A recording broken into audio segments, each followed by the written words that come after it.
বাংলাদেশের দক্ষিণে দ্বীপ জেলা ভোলা শহর থেকে প্রায় ১২০ কিলোমিটার দূরের অনেকটা সাগরের কোল ঘেঁষে মেঘনা ও তেঁতুলিয়া নদীর মোহনায় গড়ে ওঠা চরটির নাম চর কুকরিমুকরি।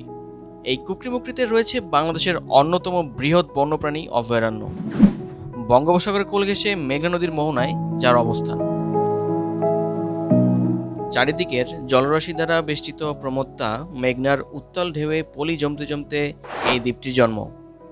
সাগরের কোল ঘেঁষে জন্ম নেওয়ায় কুকরিমুকরিকে অনেকে স্বপ্নের দ্বীপ হিসেবে আখ্যায়িত করে থাকেন। আর এই স্বপ্নের দ্বীপ কুকরিমুকরিকে ঘিরেই আমাদের আজকের আয়োজন। হ্যালো বন্ধুরা, আমি নাজমুল চলে এসেছি আপনাদের সামনে নতুন একটা ভ্লগ নিয়ে। মূলত পুরো ভ্রমণটাকে আমরা 2 পর্বে ভাগ করেছি। এই পর্বে অর্থাৎ প্রথম পর্বে আপনারা দেখতে পাবেন কিভাবে আমরা গিয়েছিলাম চর কুকরিমুকরি, তাই সেখানে যাওয়ার খরচ, নৌকার খরচ ইত্যাদি নানা কিছু।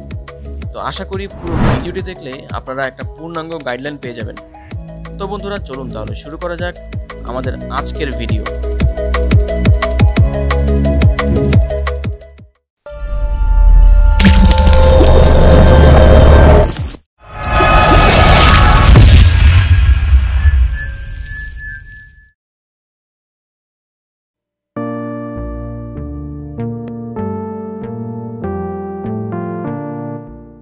আমাদের যাত্রা শুরু হয়েছিল সদরঘাটের বরিশাল ভোলাগামী টার্মিনাল 2 থেকে। মূলত এই টার্মিনাল থেকেই প্রতিদিন সন্ধ্যার পর চরফ্যাশনের উদ্দেশ্যে 3 থেকে 4টি লঞ্চ ছেড়ে যায়। এগুলো হলো তারশিপ 3, 4, কর্ণফুলী 13, ভারান 5 প্রভৃতি। তো আমরা আজ যাচ্ছি তারশিপ 4-এ করে। লঞ্চ ছাড়ার আরও অল্প কিছুক্ষণ বাকি। এর মধ্যে আপনাদের বলে নি বন্ধুরা, এই ট্যুরটিতে মূলত আমরা যাচ্ছি অবকাশ ট্যুর অ্যান্ড ট্রাভেলসের সৌজন্যে। এর আগে বন্ধুরা গত বছর আমরা সেন্ট মার্টিন ট্যুরটা ঠিক এই গ্রুপের সাথেই গিয়েছিলাম। চাইলে আপনারা সেন্ট মার্টিনের ভিডিওটি উপরের কার্ডে ক্লিক করে দেখে নিতে পারেন। এছাড়াও যদি কেউ অবকাশ ট্যুরস অ্যান্ড ট্রাভেলসের সাথে কোথাও ঘুরতে যেতে চান, সেক্ষেত্রে আমি আমার ডিসক্রিপশন বক্সে তাদের লিঙ্ক দিয়ে দেবো। আপনারা চাইলে তাদের সাথে যোগাযোগ করে ঘুরে আসতে পারেন এবং অবশ্যই তাদের ফেসবুক পেজে লাইক দিয়ে আসবেন।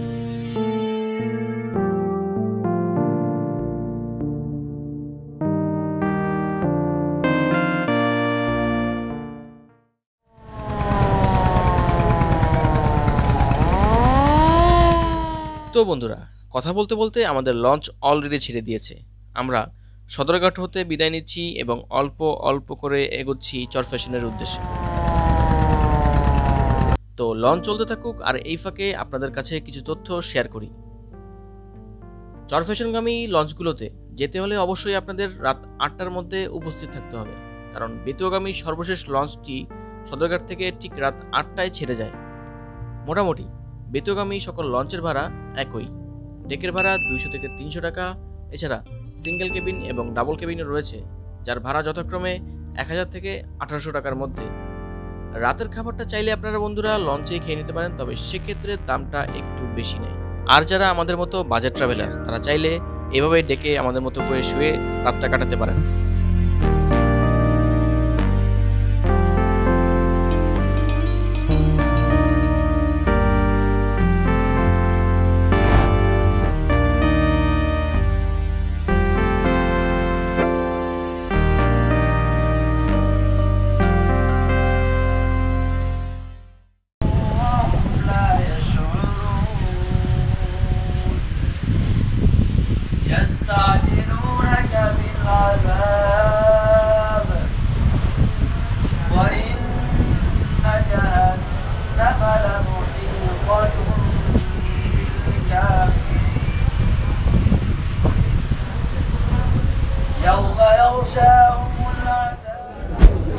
তো বন্ধুরা ফাইনালি হচ্ছে আমরা এখন লঞ্চ থেকে বিদায় নিচ্ছি প্রায় 9.5 ঘন্টা জার্নির পর। এখন হচ্ছে আমরা ঘাটে পৌঁছেছি, বেতুয়া লঞ্চ ঘাটে। তো আমাদের আজকে অনেক প্ল্যান, আমরা মোটামুটি হিউজ প্ল্যান নিয়ে এসেছি আজকে, যা বলছে চর কুকরিমুকরি। তো এখন আপাতত লঞ্চ থেকে বের হই, চলেন লঞ্চ থেকে বের হই।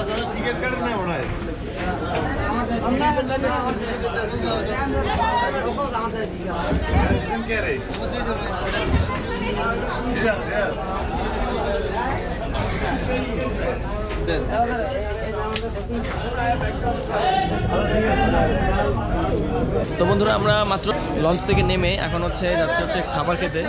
আমরা এখন লঞ্চ ঘাট থেকে বিদায় নিচ্ছি, আর এখন আমরা ব্রেকফাস্ট করব এই বেতুয়া বাজারেই। সকালে নাস্তা কি পাই আল্লাহ জানে।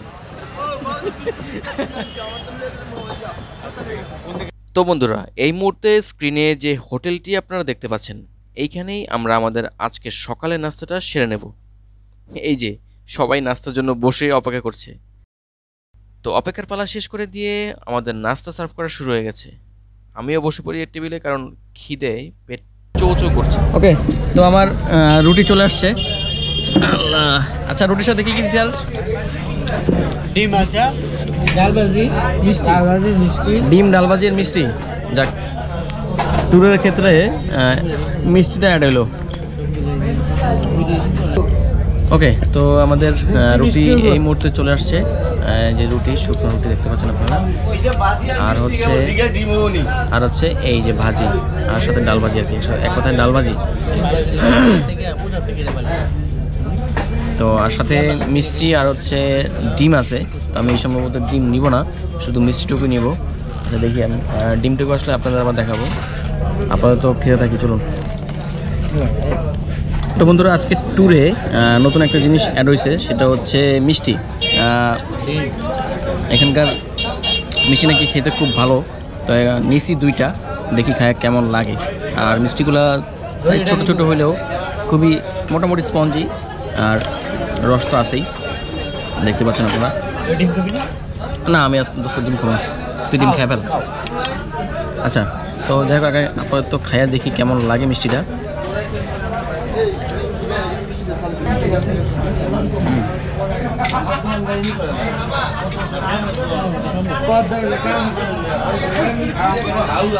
ভালো, মিষ্টিটা খুব ভালো, আসলেই ভালো। আমি নর্মালি মিষ্টি খাই না ওরকম। তুমি দুটো মিষ্টি একসঙ্গে খেয়ে ফেলবা? না, দুটো মিষ্টি একলগে খাবো না, কারণ আমি মিষ্টি অত বেশি খাই না। কিন্তু যেহেতু ভালো লাগতেছে খাইতে পারি, বলা যায় না। মিষ্টিটা কেমন লাগছে? অত্যাধিক। অত্যাধিক বলতে অত্যাধিক মিষ্টি পাওয়া যায়। আচ্ছা আচ্ছা, এরকম স্বাদের মিষ্টি।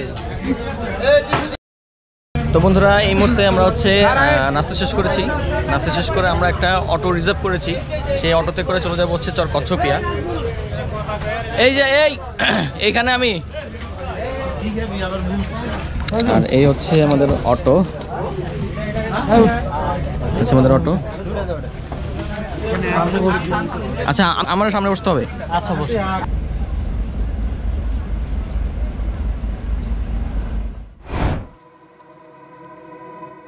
তো আমাদের অটো চলতে শুরু করেছে।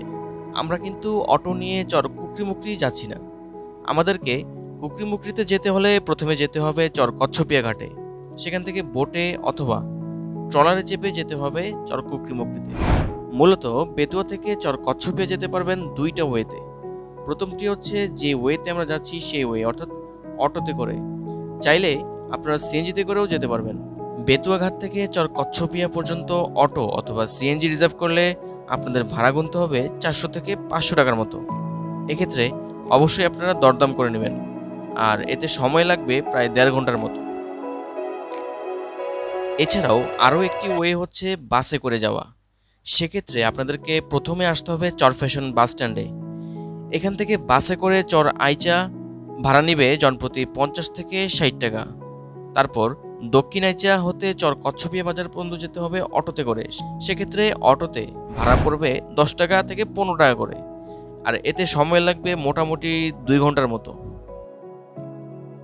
আপনারা যদি বাসে করে যান তবে আশেপাশের এই নৈসর্গিক সৌন্দর্য নির্দ্বিধায় মিস করবেন।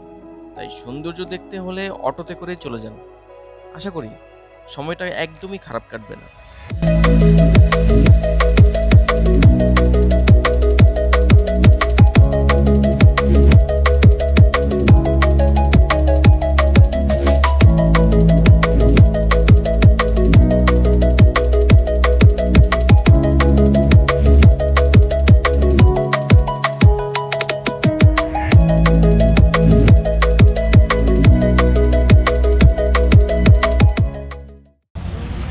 হ্যাঁ, তো বন্ধুরা ফাইনালি আমরা চলে আসলাম হচ্ছে চর কচ্ছপিয়া বাজারে। আমাদের প্রায় 1.5 ঘন্টা লেগেছিল অটোতে। রাস্তাটা একটু খারাপ ছিল বিধায় একটু সময়টা বেশি লাগছে। তো যাই হোক, আমরা মূলত এই মুহূর্তে রয়েছি চর কচ্ছপিয়া বাজারে। এখান থেকে আমরা হচ্ছে একটা বোট রিজার্ভ করেছিলাম, আগে থেকে আমরা রিজার্ভ করে দিয়েছিলাম, বুকিং করে নিয়েছিলাম। তো ওই বোটে করে হচ্ছে আমরা চলে যাব চর কুকরিমুকরিতে। ওইখানে আমাদের আজকে বিভিন্ন ধরনের প্রোগ্রাম আছে, সব কিছুই আপনাদের দেখাবো, সমস্যা নাই। সাথে আছে দেখেন তাঁবুটা দেখাও, তাঁবুটা দেখাও। এই তো দেখছেন, আজকে আমরা ক্যাম্পিং করব। তো মূল আকর্ষণ ওইটাই, সব কিছু আপনাদের দেখাবো, সমস্যা নাই। আমরা এই মুহূর্তে হচ্ছে কিছুক্ষণ ঘোরাঘুরি করব। তো মূলত আমরা এসেছি হচ্ছে আজকে অবকাশ ট্যুরস অ্যান্ড ট্রাভেলসের সিফাত ভাইয়ের সাথে। তো ওনাদের হচ্ছে এই গ্রুপের সাথে আমরা আজকে এসেছি এবং আমরা চর কুকরিমুকরি অথবা নারকেলবাগান যে কোনো এক জায়গায় আমরা হচ্ছে ক্যাম্পিং করব। এখন আমি পুরোপুরি ডিটেলস জানি না, যেহেতু আমি একা আসিনি এখানে, তো একটা গ্রুপের সাথে এসেছি তাই। তো ওইখানে গিয়ে দেখা হবে ইনশাল্লাহ। আর হচ্ছে এই মুহূর্তে আমরা হচ্ছে কিছু কেনাকাটা করে দেন হচ্ছে আধা ঘন্টা পরে আমরা হচ্ছে রওনা হব চর কুকরিমুকরির উদ্দেশ্যে। তো বন্ধুরা, আপাতত আমাদের সাথে চলুন চর কুকরিমুকরি। স্ক্রিনে আপনারা যে ঘাটটি দেখতে পাচ্ছেন এটি মূলত কচ্ছপিয়া ঘাট। চর কুকরিমুকরিতে যেতে হলে এখান থেকেই ট্রলার বা স্পিড বোট ভাড়া করতে হবে। আমাদের রিজার্ভ ট্রলার চলে এসেছে, আমরা এখন রওনা হচ্ছি চর কুকরিমুকরির উদ্দেশ্যে। ট্রলার চলতে থাকুক, আর এই ফাঁকে আপনাদের কিছু ইনফরমেশন জানিয়ে দিই। বেসিক্যালি চর কুকরিমুকরিতে যাওয়ার জন্য 2টা ওয়ে আছে। প্রথম ওয়ে হলো লোকাল ট্রলারে করে, সেক্ষেত্রে ভাড়া পড়বে জনপ্রতি 40 টাকা করে। ঘাট হতে লোকাল ট্রলার ছাড়ে দুপুর 12:30 এবং বিকেল 4:30, আর এতে সময় লাগে 1.5 ঘন্টার মতো। যারা লোকালে যেতে চান না তারা চাইলে ট্রলার রিজার্ভ করতে পারেন। এজন্য আপনাকে ভাড়া গুনতে হবে 3500 টাকার মতো, যা 15 থেকে 16 জনের জন্য। আর সাথে যদি আরও বেশ কিছু চর ঘুরে দেখতে চান তাহলে সেক্ষেত্রে আপনাকে ট্রলারের মাঝির সাথে কথা বলে নিতে হবে। মাঝির নাম্বার আমি আমার ডেসক্রিপশন বক্সে দিয়ে দিব, চাইলে আপনারা যোগাযোগ করে যেতে পারেন, তবে অবশ্যই দরদাম করে নেবেন। আপনারা যদি সংখ্যায় কম হন বা শুধু যাবেন আবার ঘুরে ওই দিনই ব্যাক করবেন তাহলে স্পিড বোটে করে যেতে পারেন। এক্ষেত্রে ভাড়া গুনতে হবে 1500 টাকার মতো, আর লোক সংখ্যা হবে মোটামুটি 4 থেকে 5 জন। সময় লাগবে এতে 20 থেকে 25 মিনিট। তবে স্পিড বোটে সময় কম লাগলেও ট্রলারে করে যাওয়াটাই আমি মনে করি সবচেয়ে বেশি পারফেক্ট, কারণ এক্ষেত্রে সময়টা বেশি লাগলেও আপনি আস্তে আস্তে নদীর সৌন্দর্য, আশেপাশের সৌন্দর্য সব দেখে শুনে যেতে পারবেন। স্পিড বোটে গেলে সেক্ষেত্রে এই সৌন্দর্য আপনি খুব একটা উপভোগ করতে পারবেন না। তো যারা সৌন্দর্য দেখতে দেখতে যেতে চান তারা চাইলে ট্রলার করে যেতে পারেন।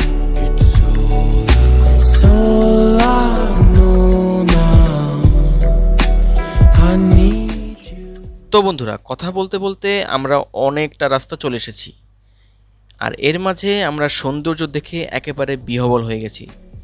চারপাশে সবুজ, মাঝখানে সুন্দর নদী এঁকে বেঁকে বয়ে চলেছে, আর এর মধ্যে দিয়েই আমরা যাচ্ছি চর কুকরিমুকরিতে। তো এই সৌন্দর্য আপনারা আপাতত উপভোগ করতে থাকুন, আর আমরা যেতে থাকি আস্তে আস্তে করে চর Kukrimukri.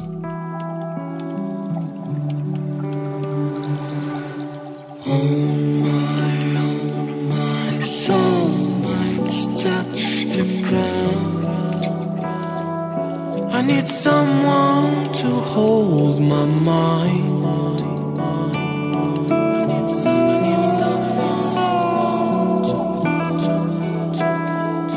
I need someone to hold my mind.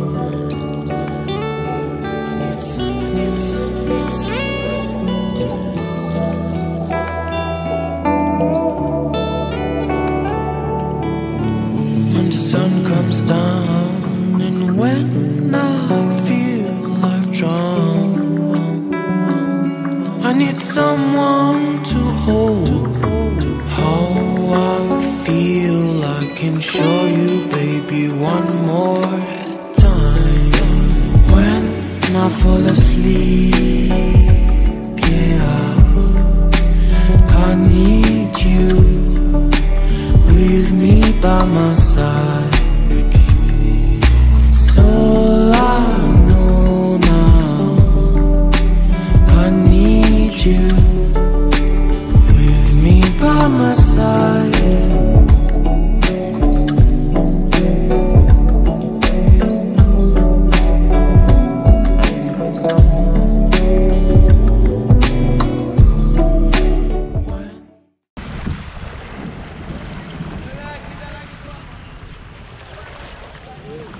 So বন্ধুরা, ফাইনালি আমরা প্রায় দীর্ঘ 2.5 ঘন্টা বোট জার্নি শেষে এখন চলে আসলাম হচ্ছে নারিকেল বাগান, যেখানে আমরা হচ্ছে আমাদের মেইন ক্যাম্পিং করবো।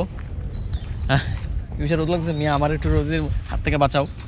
তো বন্ধুরা, এই মুহূর্তে আমরা এখন যেহেতু নারিকেল দ্বীপে আছি, এখানে আমরা যেহেতু ক্যাম্পিং করবো আপনাদেরকে বলেছিলাম আমরা, তো এখানে আপাতত এই ক্যাম্পিংটা নিয়ে একটু বিজি থাকবো কিছুক্ষণ।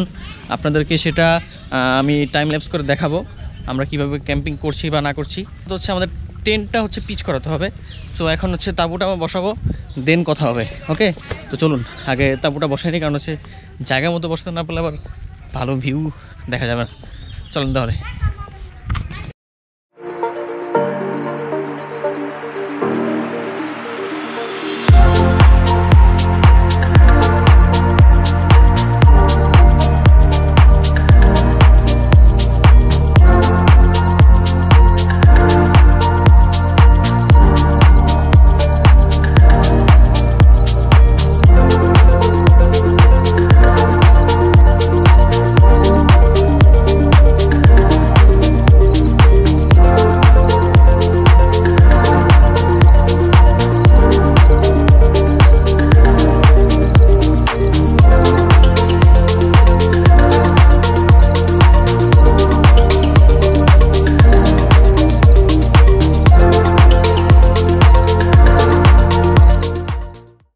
টেন্টগুলো মোটামুটি বসানো হয়ে গেছে। এখন আমাদের গ্রুপের মডারেটর মাজিদুল ভাই আমাদের জন্য হালকা খাবারের বন্দোবস্ত করছেন। উনি আমাদের জন্য মুড়ি চানাচুরের আয়োজন করতে যাচ্ছেন। দুপুরের খাবার হতে কিছুটা দেরি হবে বিধায় আপাতত আমরা এই হালকা খাবারটাই খেয়ে নিচ্ছি। আর এই ক্ষুধা পেটে খাবারটা একেবারেই অমায়িক ছিল। আর মুড়ি মাখানোটা কি বলবো, একেবারে দারুণ। ধন্যবাদ মাজিদুল ভাই। আর দেখুন এই ফাঁকে আমাদের গ্রুপের অন্য মেম্বাররা কি করছে। আরে সব দুঃসাহসিক ছেলেরা বিশেষ বড় বড় লাকড়ি নিয়ে আসছে রান্নার জন্য।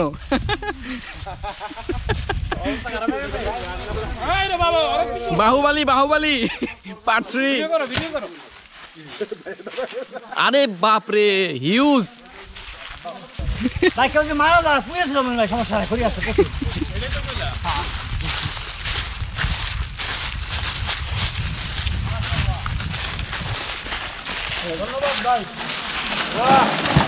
বাহ,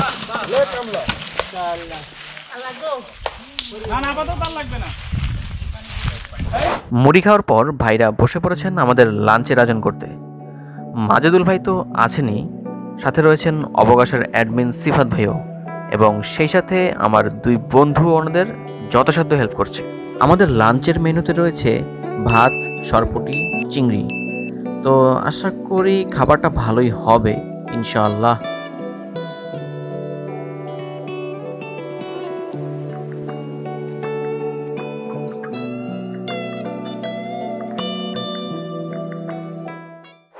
সো গাইজ, ফাইনালি আমরা এখন হচ্ছে নাস্তা শেষ করে টেন্টও 2-1টা পিচ করেছি।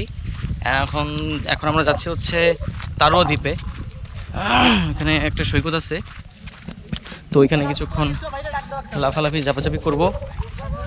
এখানে বেশিক্ষণ সময় নষ্ট করবো না, অল্প কিছুক্ষণ সময় নষ্ট করে দেন হচ্ছে চলে আসবো আবার হচ্ছে এই নারিকেল বাগানে, যেখানে আমরা ক্যাম্প করেছি সেখানেই। কারণ আমরা এখনও লাঞ্চ করিনি, তো এসে আমরা লাঞ্চ করব। আর এখান থেকে যেতে সম্ভবত 1 ঘন্টার মতো লাগতে পারে, দেখি কতক্ষণ লাগে। আর এখন হচ্ছে বোটের দিকে যাচ্ছি, চলেন।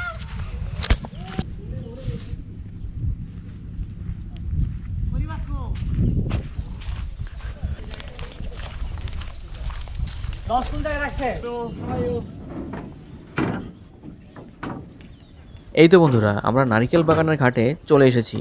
এই ঘাটটি একেবারেই নতুন, বেশি দিন হয়নি এই ঘাট তৈরি হয়েছে।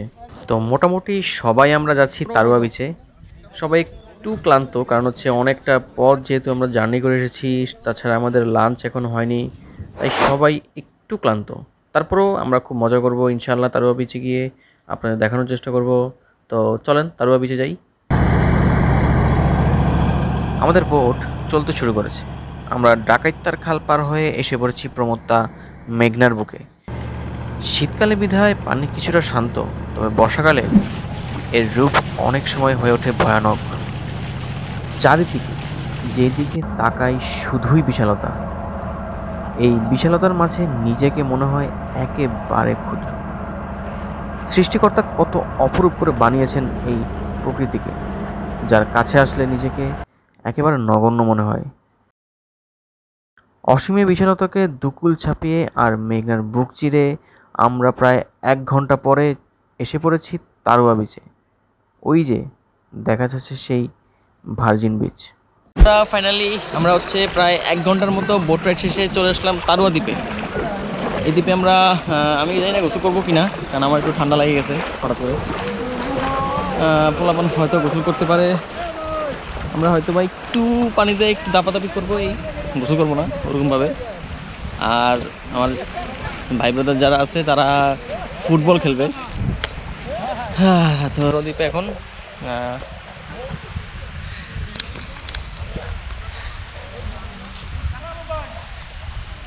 সাগরের জোয়ার আসতেছে, যার জন্য হচ্ছে স্রোতটা একটু বেশি ছিল মাঝখান দিয়ে। তো সবাই এখন খেলার জন্য প্রস্তুতি নিচ্ছে। দেখি একটু আপনাদের আশেপাশে একটু ঘুরে দেখাই কি আছে না আছে, আর তোমরা খেলতে থাকো।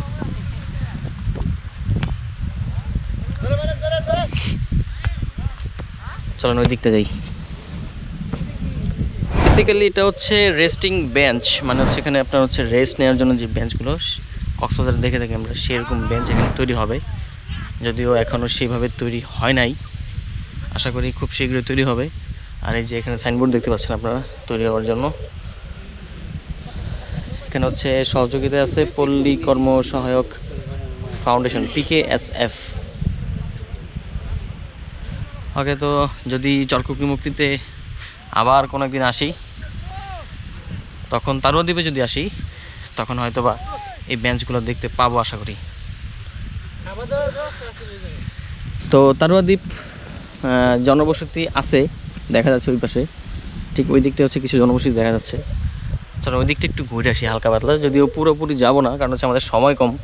আবার এদিক দিয়ে প্রায় 3:45 বাজে, আমরা এখন লাঞ্চ করে নিই, ফিরে যেয়ে আবার লাঞ্চ করতে হবে। সো এখানে বেশি সময় কাটাতে পারবো না, তাই এর মধ্যে যতটুকু দেখানোর আপনাদেরকে ততটুকুই দেখানোর চেষ্টা করব আশা করি। এরপরে আমরা ফিরে যাব হচ্ছে আমাদের সেই কাঙ্ক্ষিত গন্তব্য ক্যাম্পিং স্পটে। চলেন একটু আশেপাশে একটু আপনাদের ঘুরে দেখাই, চলেন।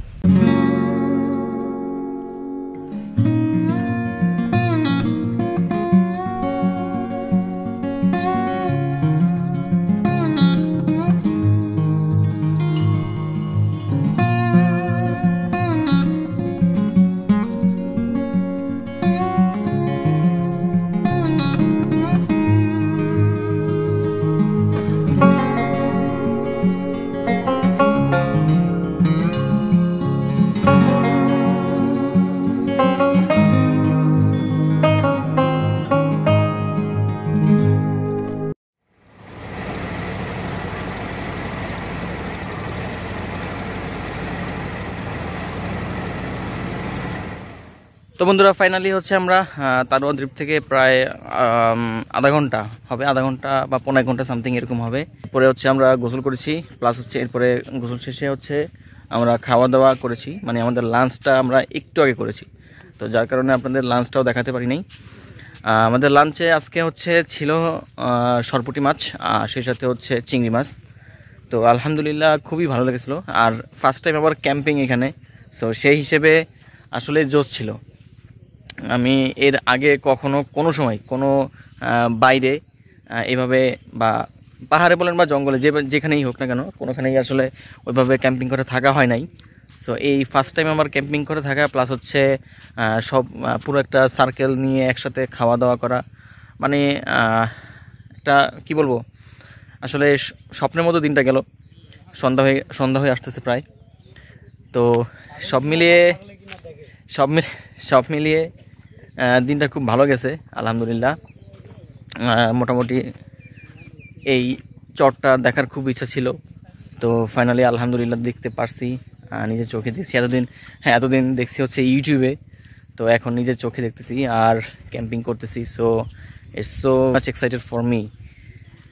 আর এইমাত্র সন্ধে নামতেছে, সূর্য মামা ডুব দিছে অলরেডি, সে আর মুখ দেখাবে না। দেন হচ্ছে কিছুক্ষণ পরে বড় ভাইয়েরা আছে, ওনারা হচ্ছে রাতের খাবারের জন্য বাজার সদাই করতে যাবে। তো আমাদের রাতের খাবারে হচ্ছে মেবি বারবিকিউ চিকেন হবে। সবুজ, আমাদের রাতে বারবিকিউ চিকেন হবে, চিকেন বারবিকিউ, চিকেন ফিশ দুইটাই থাকবে। আর সাথে কি থাকবে? খিচুড়ি। সাথে কি থাকবে? খিচুড়ি দিছে। আচ্ছা, সাথে খিচুড়ি থাকতে পারে, এখনো কোনো শিওর না। থাকবে? আচ্ছা, যাই হবে না কেন, আপনাদের সব কিছু দেখাবো ইনশাল্লাহ। তো আপাতত এইটুকুই, পরে আবার দেখা হচ্ছে। কুকরিমুকরিতে সন্ধে নামছে, ঝুপ করেই সূর্যটা ডুবে গেল। পুরো দিনটা খুব আনন্দেই কাটলো আমাদের। আপনাদের সামনে তা তুলে ধরারও চেষ্টা করেছি। রাতে আমাদের বেশ কিছু আয়োজন আছে, তা আপনাদের সামনে পরবর্তী পর্বে তুলে ধরার চেষ্টা করব। আজ তাহলে এইটুকুই। ভিডিওটি ভালো লাগলে লাইক দিবেন, কমেন্ট করে অবশ্যই জানাবেন কেমন হয়েছে ভিডিওটা। আর যদি কোনো কিছু জানার থাকে তাহলে অবশ্যই কমেন্ট করবেন, আমি আনসার দেওয়ার যথাসাধ্য চেষ্টা করব। আর হ্যাঁ, ভিডিওটি শেষ করার আগে বলে নিই বন্ধুরা, যারা আমার এই চ্যানেল নতুন তারা অবশ্যই আমার এই চ্যানেলটিকে সাবস্ক্রাইব করে পাশে থাকবেন এবং পাশের বেল আইকনটি প্রেস করে রাখবেন, যাতে পরবর্তী ভিডিও আসার সাথে সাথে সেই নোটিফিকেশন আপনারা খুব সহজে পেয়ে যান। তো বন্ধুরা, আজ এ পর্যন্তই। ধন্যবাদ সবাইকে। আল্লাহ হাফেজ।